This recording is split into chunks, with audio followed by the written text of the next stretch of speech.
Hey everybody, welcome to another question of the month. You can submit your own question by going to yoganatomy.com/my question if you've got one you want to submit, and I'll answer it here on video. So this question comes from Ellen. I've been practicing Ashtanga for a year. Now it has become very clear that my body is asymmetric regarding flexibility. One concrete example is that I can do full ardha baddha padmottanasana on one side, but on the other side I cannot bind. Far from it. It has been like this for maybe 6 months. So my question is, if I should continue doing the full pose on one side, even if I can't do it on the other? Or will this increase the asymmetry and be harmful in any way? 6 months is not really long in terms of the life of a practice, just to put it in perspective. And the short answer is yes, you should still do it on both sides, no matter what. It might be different. In other words, how you do it on both sides might be different, but you should certainly try. So I got a couple of other things for you. There's two parts to it. One is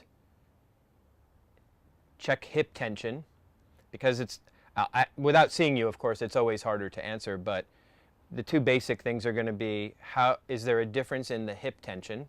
I know you recognize the asymmetry in terms of flexibility, but you want to identify whether or not it's the hip that's not flexible, not allowing the foot to come up high enough.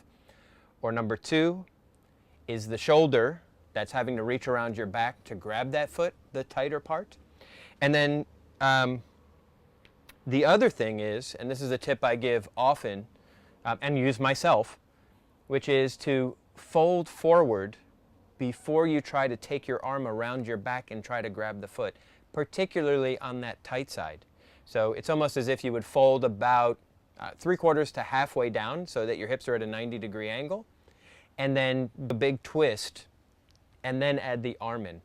Or another way of looking at it is, when you're seated on the floor, can you bind when you're seated on the floor? If you can bind when you're seated on the floor, then that technique that I just described is probably going to work out. You might have to do it on a wall first just to get the feeling of it and take the balance side out of it. All right? Hopefully that helps. See if you can identify where the problem area is. You can always shoot a question in real quick as a follow-up if you like.